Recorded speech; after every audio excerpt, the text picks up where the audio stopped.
Kayla Harris, arguably the most badass female from mixed martial arts. A couple Olympic medals, gold ones. Yeah. Nobody did that, yeah? I'm the only American so far. Some other country got a couple medals? There are 7 people in the world with 2 gold medals in judo. Well, she got her only American with 2 gold medals in judo. Multi-time MMA champion. How many times do you defend your belt over there? Twice. Multi-time MMA champion. And yeah, pretty swell person overall. So, not a stranger to hard work is kind of a theme. A couple things that we've talked about here a lot today was, the value of consistency, and secondarily,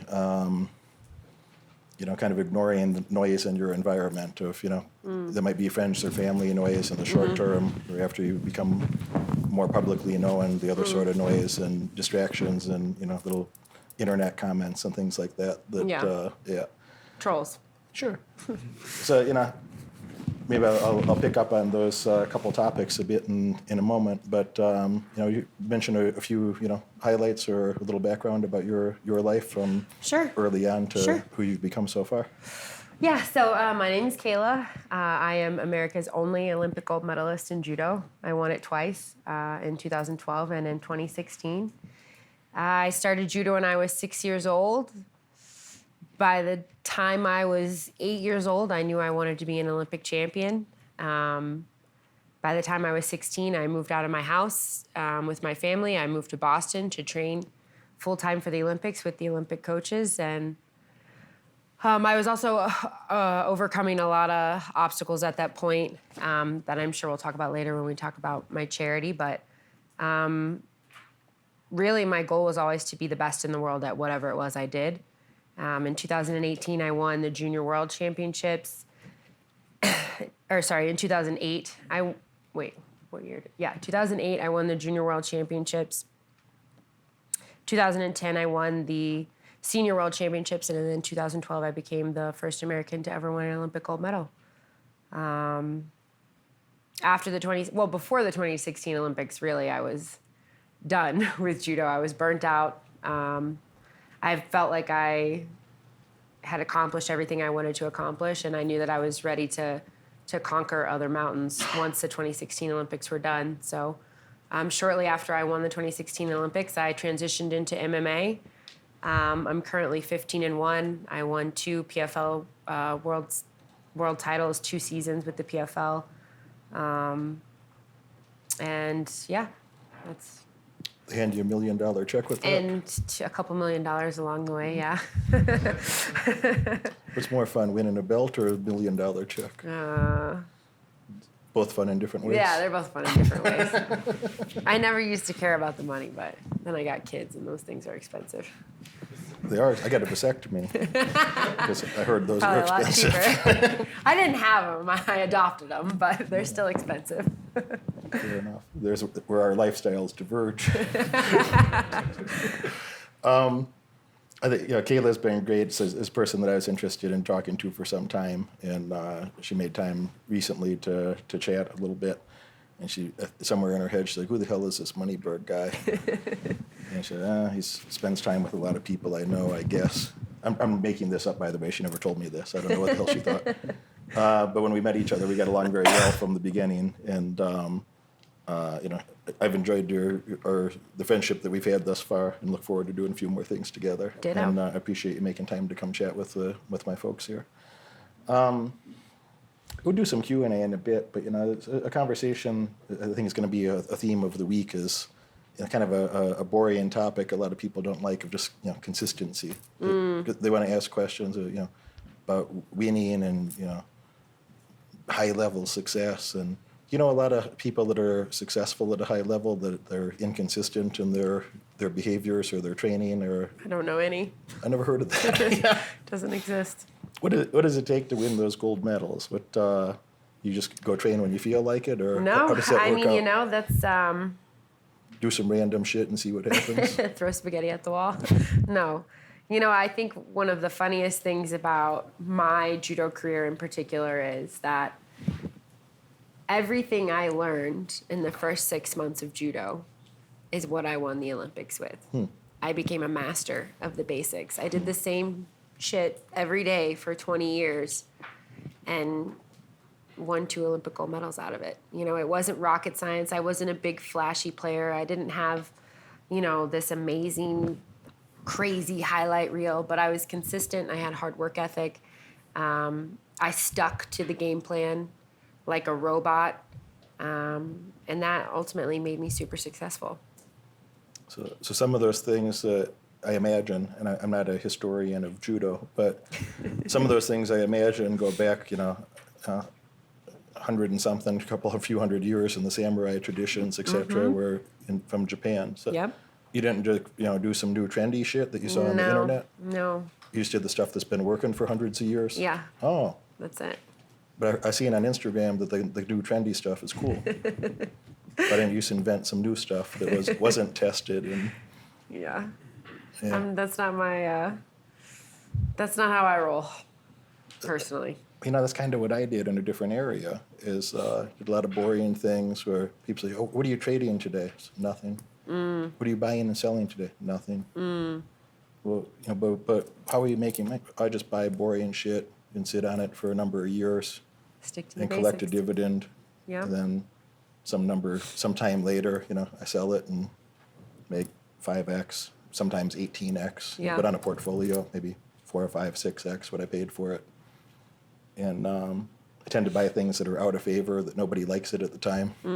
They hate it at the time. News people say, you know, it'll be in a negative media cycle, Yeah. out of favor for whatever reason. And I'm like, oh, that looks great. Super cheap right now. Yeah. Discount. Yeah.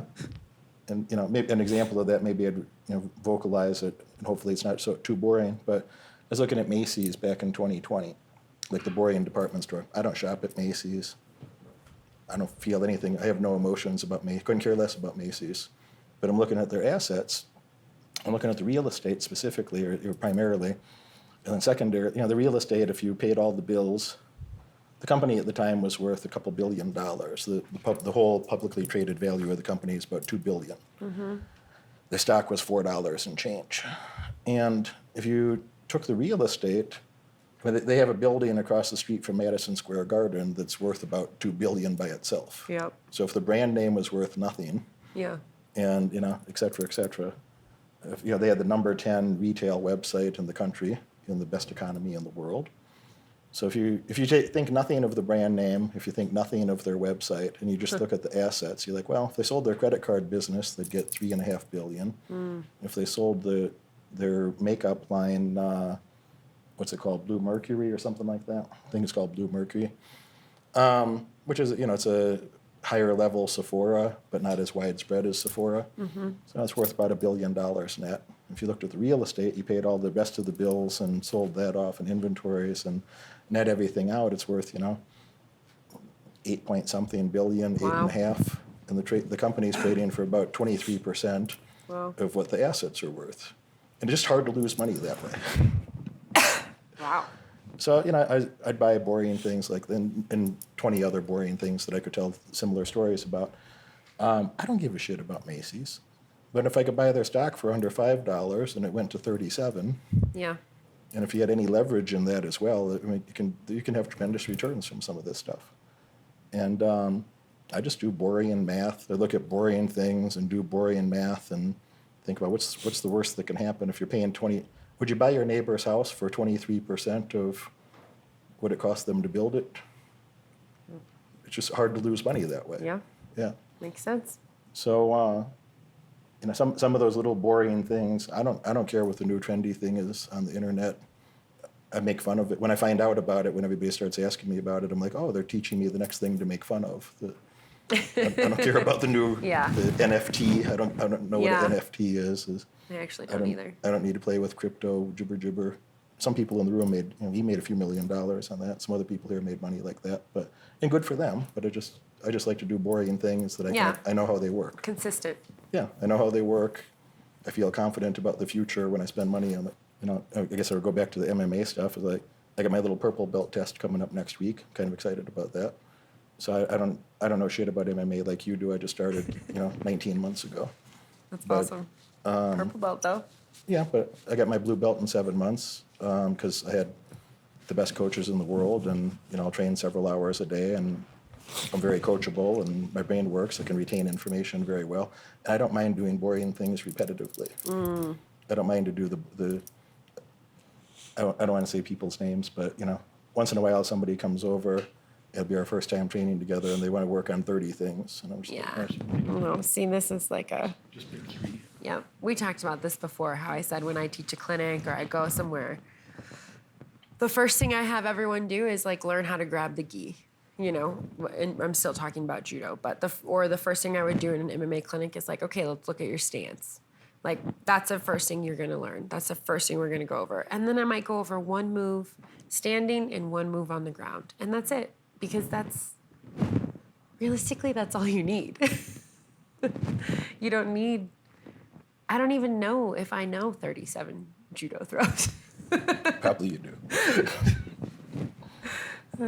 Probably you do. But yeah, I don't see somebody get high-level results consistently without having that, that patience to do things repetitively, to do boring things that other people don't want to do. I just haven't seen that happen. Yeah, I think that takes a special kind of person. It takes a inner desire and an inner discipline that not many people in the world have. I can't tell you how many times. Of course, there are moments where you don't want to do it. Like there were so many moments in my life where I didn't want to do that specific thing again. I wanted to work on a new throw. I wanted to be flashy. I wanted to be like, the it thing. But that's not what wins, Like over time, I was the #1 judo player for 10 years. Like, that doesn't happen by being flashy. It happens by being consistent. So, and I think that in order to be consistent and stay disciplined, it takes a special inner critic or inner voice that's going to keep you on the straight and narrow. Like, there's nothing that I'm going to say to you that's going to, like, no coach kept me disciplined, Like, it was my choice at the end of the day. It's my career. I'm not going to tell you, hey, you should really stay consistent. Like, that's an internal thing. If somebody has to tell you to show up for your own success. Right. No, see, this is why I could never be a coach. Like, because only a certain few really have it. What are other attributes that you've seen of people that from whatever areas of life that you've identified that you think like that's a successful person, or that's a top competitor at whatever it is that they do? I mean, disciplined is a big one for me. I think, how you're talking about everyone freaking out, but you're like excited. I think That's my favorite. That mental toughness is like such a underrated quality. Like, my favorite time is when the lights are bright. My favorite time, the time I feel most Kayla, is when the stakes are the highest. That's what gets me going. That's where I feel alive. So, and I think a lot of people don't. I didn't realize until I was older, but apparently a lot of people don't like that pressure. So I think mental toughness is a really big factor in being successful in any area of life, like mental fortitude. You watch this video all the way through, and that tells me you're dedicated to learning more and earning far above average outcomes in your life. Congratulations for that. But now it's time to take action. If you could have earned those results by yourself, you would have done it already. My head coach has opened up a few spots on his high-demand calendar for an in-person, one-on-one strategy session to help you. On this call, we'll give you the pragmatic advice that you can implement tonight to get laser-focused on the right metrics and leave mediocrity far behind in your past. Click that link right now in the description below and apply for your call immediately. Do it now.